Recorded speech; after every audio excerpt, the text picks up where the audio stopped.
Ok. Buenas tardes, jóvenes. Vamos a iniciar con la teórica de hoy día. Vamos a ver lo que son los cocos gram negativos, cuyos principales representantes son lo que son las neiserias, y también vamos a estar tocando lo que son las espiroquetas. ¿Ya? Ambas familias participan con ciertas patologías de transmisión sexual y por eso las hemos agrupado a ambas en este grupo. Vamos a hablar sobre lo que son los cocos gram negativos aerobios. O sea, nos está diciendo que necesitan de oxígeno para poder sobrevivir, ¿no?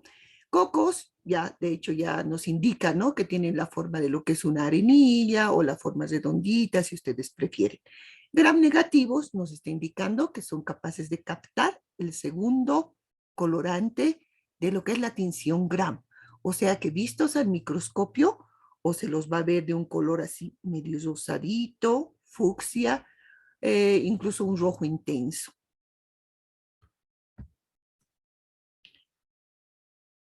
Bueno, y hemos visto que son cocos gram negativos y el principal representante de esta familia tenemos lo que es el género Neisseria.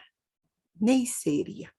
¿No? Nos dice que tienen forma cocoide que normalmente los vamos a encontrar en parejas, así, ¿no? Entonces también se los puede denominar diplococos. ¿Por qué se presentan generalmente así, como dos coquitos unidos? Esto resulta que en la fisión binaria, el momento en que se produce la bipartición, no se genera la bipartición completa.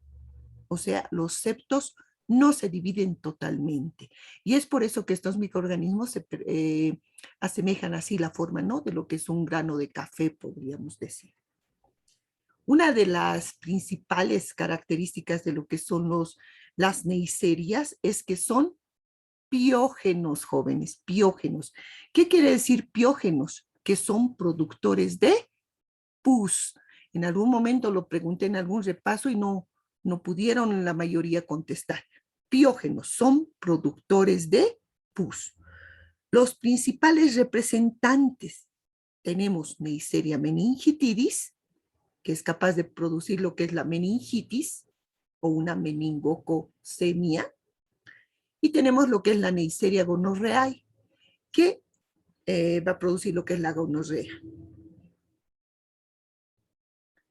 Cuando hablamos, digamos, de ciertos factores virulentos presentes en estos microorganismos, podemos mencionar lo que es la cápsula de polisacáridos.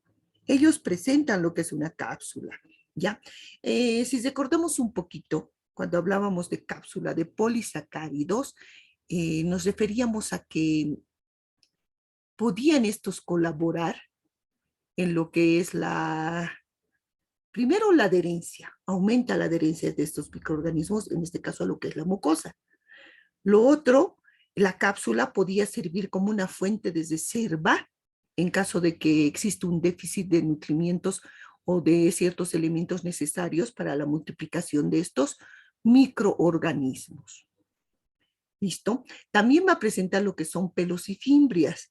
De hecho, ¿no? De hecho, esto va a aumentar lo que es la virulencia de estos microorganismos porque estos pelos y fimbrias van a ayudar a adherirse mucho más a lo que son las mucosas.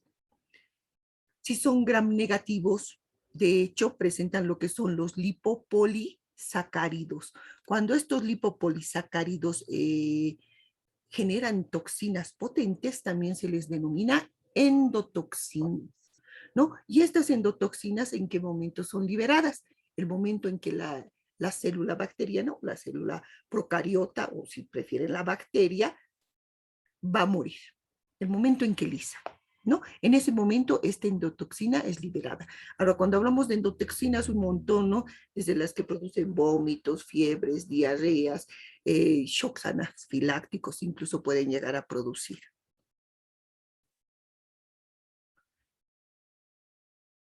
Nos dice que la proliferación de estos microorganismos pueden ser inhibidos por oligometales, por ácidos grasos, pero también no toleran que el calor, la luz, puede ser incluso lo que es el calor húmedo y lo que son ciertos desinfectantes. o en este caso, como en la imagen muestra, algún tipo de antiséptico, que puede ser utilizado para inhibir lo que es la multiplicación de estos microorganismos.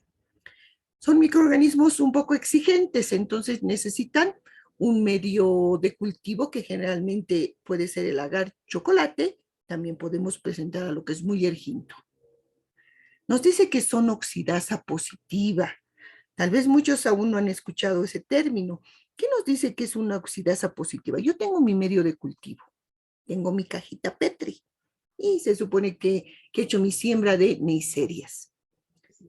Para decir que es oxidasa positiva, se puede introducir yo, ¿no? A la caja Petri una gotita, o puedo retirar una colonia en un portaobjetos y ahí una gotita de lo que es agua oxigenada, peróxido de hidrógeno, ¿no?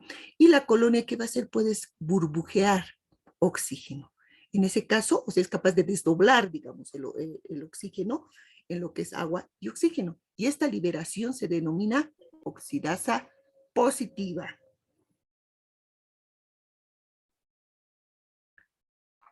Entonces habíamos mencionado dos principales representantes de lo que son las neiserias, Neisseria gonorrhoeae y Neisseria meningitidis. Vamos a hablar un poquito de lo que es la Neisseria gonorrea. No, ya sabemos que es un diplococo que vienen en duplas, ¿verdad? Ya sabemos que es gram negativo, también sabemos que es aerobio, ¿no? Algo que tal vez podrías mencionar es que fermenta lo que es la glucosa, pero solo la glucosa, jóvenes, ¿ya? No va a fermentar ni la maltosa, ni la fructosa, ni la sacarosa, solo la glucosa, ¿ya? Y habíamos dicho que también son exigentes y su medio de cultivo en este caso puede ser agar chocolate y taller marque. Carecen de esporas, está compuesta por fimbrias que aumenta lo que es la adherencia, son aeróbicas, o sea, necesitan de oxígeno para sobrevivir y son inmóviles. Cuando hablamos de lo que es gonorrea, hablamos de una enfermedad que se transmite por contacto sexual de una persona infectada a una que no esté infectada. También se la puede transmitir por vía transplacentaria, ¿no? O sea, de la mamá a lo que es al producto, a lo que es el feto, ¿no? Invade la mucosa y causa inflamación con la aparición de ciertos chancros.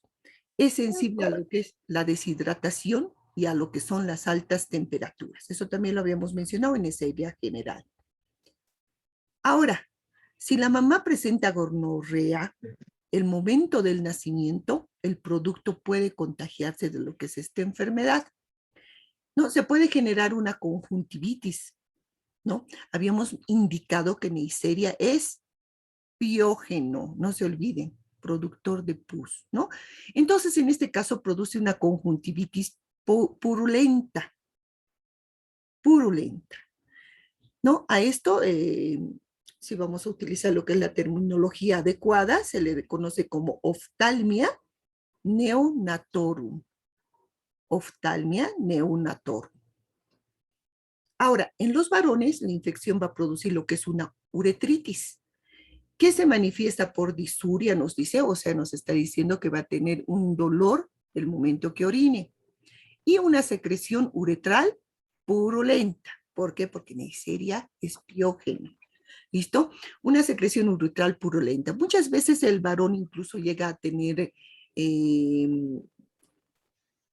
como pérdida de semen, ¿ya? Pero con las características de pus, sin haber tenido lo que es relaciones sexuales, ¿no? Otros también le denominan como una gotita matinal.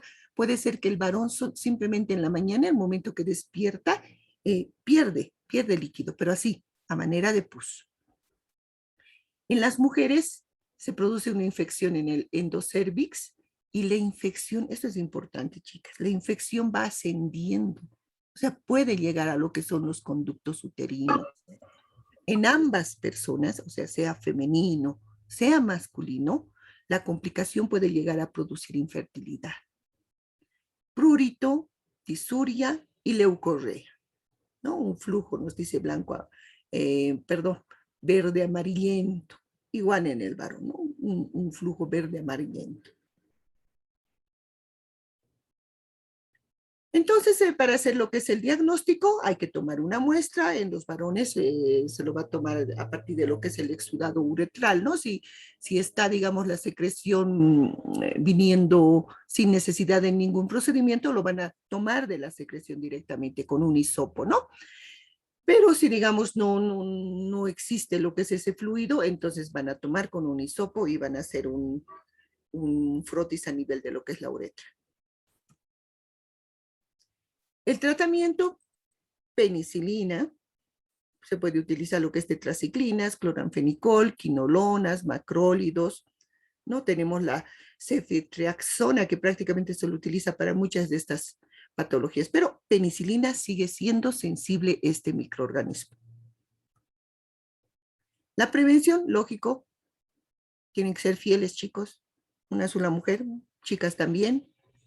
Uso del condón, en caso de que uno quede infectado, no tiene que decirlo, ¿no? Por si acaso esta es una patología que se tiene que informar a un centro de salud. No se puede saber, digamos, de una persona o que tú tengas y no informarlo. Necesitas realizar un tratamiento. Tenemos lo que es la Neisseria meningitidis. La Neisseria meningitidis, en algún momento les mencioné que casi siempre antecede lo que es una afección a nivel de lo que es el sistema respiratorio superior, o puede ser ahí, como menciona, una faringitis. Pero has tenido algún tipo de antecedente, ¿no? De que has padecido algún tipo de afectación a nivel de aparato respiratorio. Puede producir lo que es la meningocosemia y lo que es la meningitis. Cuando hablamos de lo que es la meningocosemia, hablamos de un tipo de coagulación intravascular, coágulos que se forman dentro de lo que es tu circulación, ¿ya? Y esto produce a nivel externo lo que son erupciones hemorrágicas. Mire, coagulaciones intravasculares. Pero muchas veces estas coagulaciones intravasculares llegan a ser tan severas que llegan a producir cierto tipo de necrosis. En la imagen inferior al niñito que ustedes ven, lo pueden encontrar el artículo en internet. Así tan severo, digamos, la coagulación intravascular que se ha producido a nivel de lo que son las extremidades inferiores, que al niñito han tenido que amputarle lo que son las piernas, ¿no? Entonces puede llegar a producir necrosis. En lo que respecta a meningitis, lo que les mencionaba, que primero deberían haber padecido algún tipo de patología respiratoria, algún tipo de afección respiratoria, ¿ya?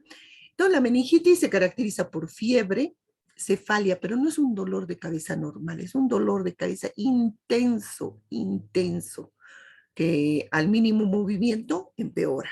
No olvidemos que está inflamado todo lo que rodea al cerebro, la meninge. El cuello rígido.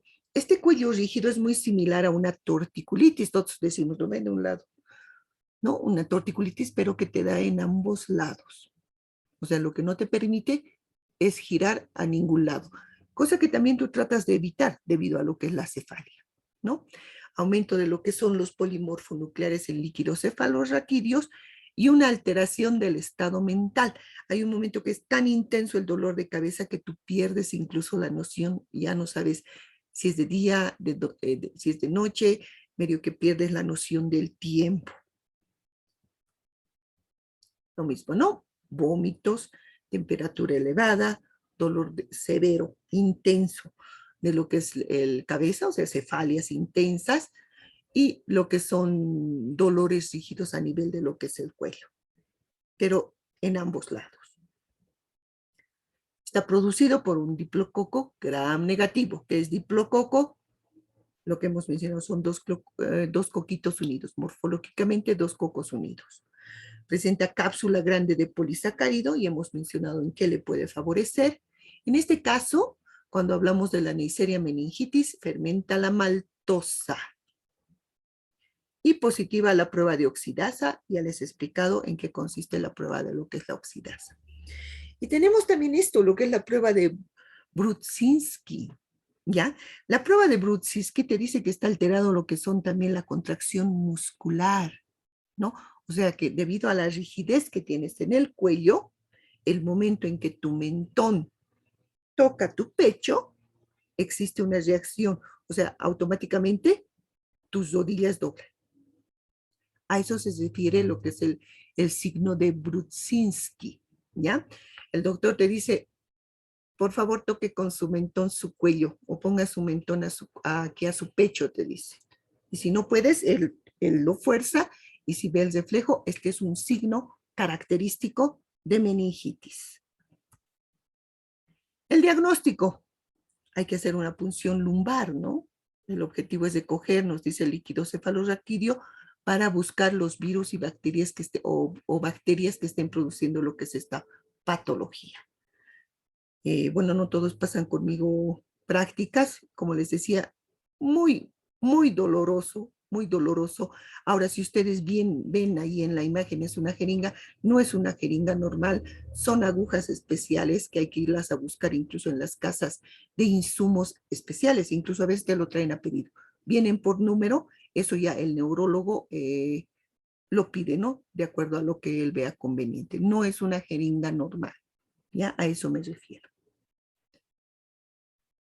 ¿No? Y después de que te realizan la punción, pues, sin almohada, sin nada, porque la pérdida de líquido raquídeo se supone que ante una muestra, ¿no? Aunque no la hayan tomado mucho, ya altera lo que es la presión. Entonces, el simple hecho que tú trates de incorporarte te va a generar mareos, inmediatamente va a venir lo que es el dolor de cabeza. Tratamiento, penicilina G, antipiréticos y en muchos casos oxigenoterapia, ¿no? Cuando hablamos de antibióticos, yo no hablo mucho de tratamiento porque medio que no nos corresponde, ¿no? Nosotros atender meningitis, gonorrea, no, pero los antibióticos son los más fuertes, ¿no? Ceftriaxona, la que les mencioné hace un ratito, lo que es la vancomicina, esas utilizan. Vamos a ver un poco lo que son las espiroquetas. Ya, espiroquetas. Gram negativas, seguimos en aerobios. En este caso, aerobios estrictos. ¿Ya? Tenemos lo que son las espiroquetas. Hablar de espiroquetas es hablar, nunca se van a olvidar, de esta forma de tirabuzón. O si prefieren, forma de sacacorchos. Cuando nosotros hablamos de lo que son las espiroquetas, una de las características de estos microorganismos es la presencia de lo que son los filamentos axiales. También se los conoce como endoflagelos. Filamentos axiales, jóvenes. Endoflagelos. No se van a olvidar. ¿Ya? Estos filamentos axiales o endoflagelos que no se encuentran en realidad en la superficie del microorganismo, ¿no? Estos microorganismos presentan lo que es un espacio periplásmico, ¿ya? Ahí es donde se encuentran, ¿no? Puede ser de 1 a 100 dependiendo de lo que es la especie. Ahora, estos filamentos axiales, ¿para qué les sirve a este microorganismo? Hace que el microorganismo rote, le da movilidad, o sea, hace que se mueva, pero así, a manera de tirabuzón. Y debido a que tiene la capacidad de moverse a manera de tirabuzón, como un tornillito, digamos, es capaz de atravesar lo que son las membranas mucosas. Y si es capaz de atravesar la membrana mucosa, me está indicando que es capaz de atravesar la membrana placentaria. ¿Listo? Filamentos axiales, no se olviden, o endoflagelos. Nos dice, las espiroquetas se mueven tan rápidamente que cuando se observan en el microscopio, pareciera que, o sea, que están en un lugar y de repente desaparecen y aparecen en otro, ¿no? Son muy móviles. Ahora, para poder ser observados en lo que es el microscopio, por si acaso estos microorganismos no se pueden observar en lo que es un microscopio óptico. No se puede observar en un microscopio óptico. Tienes que recurrir a lo que es un microscopio de campo oscuro o de fluorescencia y también tienes que recurrir a tinciones especiales. La que más se utiliza son las tinciones argénticas, ¿no? En este caso, generalmente no vamos a utilizar tinción Gram. se puede, pero para observarlo tiene que ser argéntica. Nos dice, las espiroquetas son incapaces de desarrollarse en los cultivos celulares. O sea, nos está diciendo que no vamos a ser capaces de sembrar, cultivar dentro de una caja Petri. Ya, no lo vamos a poder hacer, sino que tiene que hacerse lo que es el cultivo en un ser vivo, generalmente en lo que son los cobayitos, ¿no? Estos los conejitos de laboratorio. Los géneros de importancia médica, cuando hablamos de lo que son las espiroquetas, tenemos lo que es Leptospira, Treponema y lo que es Borrelia. ¿Listo? Cuando hablamos de lo que son espiroquetas, se incluyen dos familias, justamente lo que es la Spirochetae y lo que es la Leptospirochaete, ¿ya? O sea, lo que son las leptospiras y lo que son las espiroquetas. Eso nos está diciendo. ¿Listo? Pero hablar de lo que son las espiroquetas tiene dos géneros, ¿ya? Dos géneros. Lo que son los treponemas y lo que son las borrelias. ¿Listo? Espero se haya entendido. ¿Ya? O sea, el orden Spirochetae incluye dos familias, las espiroquetas y las leptospiras. Dentro de las espiroquetas hay dos géneros, los treponemas y las borrelias. Ahora, cuando hablamos de lo que son los treponemas, que forma parte de las espiroquetas, se habla de lo que son treponemas orales. Treponemas orales, jóvenes. Tenemos treponema vincenti, dentícula, Sokransky, escoliodontum. Generalmente estos treponemas sí los tenemos, ellos están presentes en cavidad oral, ¿ya? Pero generalmente a manera de comensales. Pero cuando digamos el porcentaje de presencia en cavidad oral es desmesurado o ha aumentado mucho, o directamente estos microorganismos se encuentran como un tipo de alianza con otros microorganismos, pueden producir patologías. Tenemos lo que es la gingivitis úlcero necrotizante aguda. No se van a olvidar, ¿sabes? La pregunta de examen, ¿ya? Si no es en este, incluso en el final. ¿Cuál es el principal treponema oral que participa en lo que es la gingivitis úlcero necrotizante aguda? Tenemos lo que es treponema vincenti.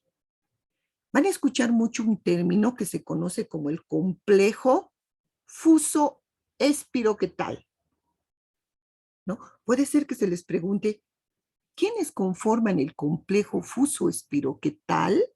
Y ahí se les ponga varios microorganismos, ¿no? Fuso, fuso directamente viene de ahí, de Fusobacterium nucleatum. Espiroquetal, la parte de espiroquetal, correspondería a treponema vincenti, que es el que mayormente participa y es el que mayor se menciona. No es que dentícula no va a estar, puede estar, pero en que en mayor proporción está es treponema vincenti. Cuando hablamos del complejo fuso espiroquetal, ¿y qué nos dice? La gingivitis úlcero necrotizante aguda generalmente participa un complejo fuso espiroquetal, que va a estar compuesto por Fusobacterium nucleatum y treponema vincenti. No se olvide.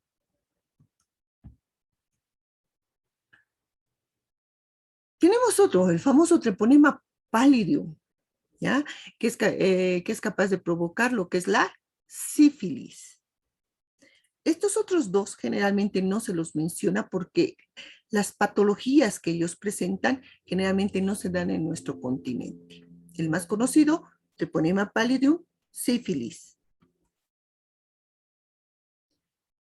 Nos dice, la sífilis es una enfermedad de transmisión sexual causada por una bacteria, ¿no? Que infecta el área genital, los labios, la boca y el ano y afecta tanto a los hombres como a las mujeres, ¿no? Puede ser transmitido de una de una persona que presente lo que es la patología a una que se encuentre sana.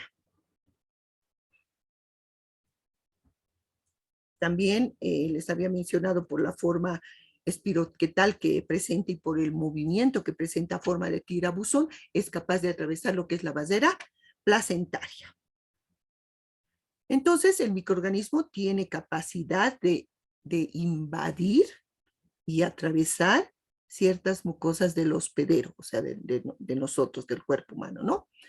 Su movilidad tipo sacacorchos promueve el cruce de las capas tisulares y tiene la capacidad de atravesar la vasera placentaria. Tiene la capacidad de adherirse por sus proteínas de membrana, conocidas como fibronectina, hialuronidasa. Este último tiempo lo han escuchado por todo lado hablar de lo que es la hialuronidasa. Nosotros tenemos en nuestro cuerpo algo que se conoce como ácido hialurónico. La hialuronidasa es capaz de degradarla, es capaz de atravesarla, es capaz de destruirla. Entonces, ¿qué nos está hablando? Que es que facilita lo que es la invasión del microorganismo, la expansión del microorganismo. Presenta una respuesta inmunitaria celular a la que se debe lo que es la destrucción tisular. Existe una sífilis congénita porque acabamos de hablar que es capaz de atravesar lo que es la vasera placentaria, ¿no? Entonces puede generar una enfermedad en el producto durante lo que es el embarazo, donde el 33% del producto llega a morir. El 33% va a presentar alguna, no es patología, alguna característica, alguna alteración, ya producto de la enfermedad. Y el otro 33% puede ser que no tenga complicaciones. ¿Por qué hemos mencionado la sífilis congénita?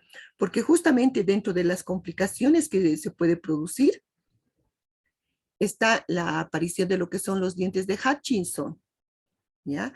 Esto es debido a lo que es una alteración, o sea, es un tipo de hipoplasia de esmalte, ¿ya? La cual se va a caracterizar porque los dientes van a presentar ahí a manera de ranuras o depresiones de tipo semilunares, ¿no? En lo que es en el borde incisal, porque cuando hablamos de los dientes de Hutchinson, generalmente se presentan solo en incisivos, ¿listo? Aparte, claro, el niño puede presentar lo que es la nariz sencilla de montar, los huesos en sable que se conocen y lo que es la frente olímpica, ¿no? Pero a nosotros en odontología nos interesa lo que son los dientes de Hutchinson. Acá creo que no lo tengo, pero aquí faltaría a nivel de lo que son los molares, se presentan los famosos dientes en mora o molares en mora, dientes en mora, ¿ya? O sea, si hablamos de los 4 incisivos, hablamos de dientes de Hutchinson. Si hablamos de molares, dientes en mora.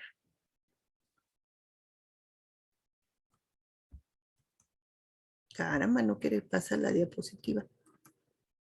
Ya. Entonces, la sífilis en el adulto nos dice que tiene un periodo de incubación de 2 a 10 semanas. Presenta 3 estadios: sífilis primaria, secundaria y terciaria. Cuando hablamos de lo que es la sífilis primaria, nos dice que es altamente contagiosa, se caracteriza por una o más úlceras que aparecen, ¿no? Que se conocen como chancros. El lugar donde aparece esta úlcera, sea en boca, sea en el pene, sea en la vagina, es el lugar donde el microorganismo ha ingresado, el lugar donde se diría te han contagiado. En ese lugar es donde va a aparecer lo que es esta lesión, ¿ya? Esta lesión nos dice que puede ser nodular, redonda u ovalada, no duele. Es por eso que generalmente no le prestan atención, indolora, dura. Es de un color carnoso, similar, ¿no? Al de la lengua, al del labio. Pero es el lugar donde donde se ha inoculado lo que es el microorganismo, ¿no? A su vez, en la sífilis primaria se va a presentar lo que es una linfoadenopatía regional, o sea, tus ganglios submaxilares, sublinguales se van a inflamar. ¿ya? Ahora, este chancro, o sea, va a tener abundante cantidad de lo que son espiroquetas. Es por eso que la etapa es contagiosa. ¿Listo? De ahí se va a diseminar a lo que es el torrente sanguíneo. Esta lesión va a cicatrizar, va a desaparecer de 4 a 6 semanas. Y ahí vos vas a decir, tenía una afta, ¿no? Pero va a pasar más o menos de 2 a 4 va a desaparecer, pero va a pasar unas 2 a 12 semanas y va a volver a aparecer algunos signos y síntomas. Vamos a estar en lo que es la etapa de sífilis secundaria, altamente contagiosa, ¿no? Los microorganismos ya han ingresado a lo que es el torrente sanguíneo y todo esto se manifiesta como un exantema maculopapuloso. ¿Listo? O sea, vas a presentar en la piel lo que son erupciones cutáneas, erosiones, va a haber también en lo que es erupciones mucosas, sifílides se les conoce, ¿no? Puede ser también que se aparezcan condilomas a manera de verrugas, generalmente en zonas húmedas, ¿no? Y en este caso, por ejemplo, en la región perianal, ¿no? Y puede ser que el paciente también presente como un síndrome pseudogripal, o sea, que parezca el que está con gripe, pero no es gripe, ¿no? Y cuando hablemos del exantema maculopapuloso, por eso puse la palma de las manos, principalmente manifestado en palma de manos y de pies. Esto igual va a volver a desaparecer. En el plazo de 4 a 12 semanas, todo este signo sintomatología va a desaparecer. A lo que es a nivel de lo que es cavidad oral, las lesiones mucocutáneas van a estar diseminadas en forma de placas blanquecinas, mire, ¿ve? Con un aspecto serpentiforme. ¿Por qué? Porque estamos frente a una espiroqueta, se mueve a manera de tirabuzón. Mire, el porcentaje de transmisión es 100%, ¿no? En la etapa secundaria. Y va a volver a desaparecer, ¿no? Y va a entrar en lo que es en una etapa de sífilis latente, ¿no? Unos hablan de 2 a 10 años, incluso algunos autores hablan que puedes permanecer en una etapa latente de 3 hasta 30 años, ¿no? O sea que tú no vas a tener ningún tipo de signo sintomatología, tal vez algún tipito de fiebre, algún rato tipo de frío, pero no vas a tener, va a estar en latente. Pero se supone que el microorganismo sigue en tu cuerpo, ¿no? Entonces, la enfermedad está latente. Tenemos lo que es la etapa de lo que es la sífilis terciaria, ¿no? Se forman lesiones, mire, se forman lesiones granulomatosas que se conocen como gomas. ¿Cuál es la característica de lo que son estos gomas? Que son capaces de destruir cualquier tejido, ¿no? En la piel se va, o sea, la presencia de gomas en la piel va a presentar trastornos cutáneos, en los ojos pueden llegar a causar ceguera, en la aorta aneurisma, puede llegar a producir ciertas alteraciones a nivel mental, eh, habla de lo que es la esclerosis de la médula, o sea que comienzas a tener parálisis, pero un tipo de parálisis muy dolorosa. Y como habíamos indicado, es capaz de destruir cualquier tejido. En cavidad oral se puede encontrar el goma sifilítico aquí a nivel de paladar, ¿no? Pero igual, destruye el hueso, destruye el hueso que se encuentra ahí. Entonces, como un resumen, el treponema pallidum, causante de lo que es la sífilis, puede presentar en forma de chancro en labios, lengua, encías, ¿no? Asociado a lo que son linfadenopatías, que son la inflamación de lo que son los ganglios, estaríamos hablando de una sífilis primaria. Posteriormente se va a presentar lo que son placas membranosas ulceradas, condilomas, pápulas hundidas. Estaríamos hablando de lo que es la sífilis secundaria. Y lesiones en la lengua, ulceronecróticas o gomas en paladar ya corresponderían a sífilis terciaria. Cuando hablamos de lo que es la sífilis, que se puede presentar en cavidad oral, ¿no? Algunos autores dicen que no es muy frecuente la aparición de estos signos en lo que es cavidad oral, pero sí pueden estar presentes, ¿no? La prevención, no existe vacuna, uso de un condón de látex, ¿no? Ser monógamos. Ahora, muchas personas piensan que lavarse los genitales, orinar o hacer lo que se conoce como ducha vaginal después de tener relaciones sexuales va a evitar que tú tengas este tipo de patologías. No, puede ser que no lo haga. El tratamiento con penicilina puede matar la bacteria, siempre y cuando hayas hecho el tratamiento en las primeras fases, ¿no? En el primer estadio, segundo estadio. Si has llegado al tercer, si ya existe alguna alteración que ha producido lo que es el microorganismo, no va a degenerar, ¿no? Eso nos está diciendo. El daño producido en el organismo puede ser irreversible. Durante la fase primaria y secundaria, el tratamiento con penicilina es fácil, ¿no? Ahí prácticamente todo puede retornar a la normalidad. Treponema pálido en epidemiología es de distribución mundial, no respeta si eres hombre o mujer, igual te puedes contagiar. Generalmente la transmisión es por vía sexual o puede atravesar lo que es también lo que es la placenta. No soporta lo que es la desecación, por eso se encuentra en mucosas, ¿no? En lugares húmedos. No tolera también la presencia de desinfectantes. No se propaga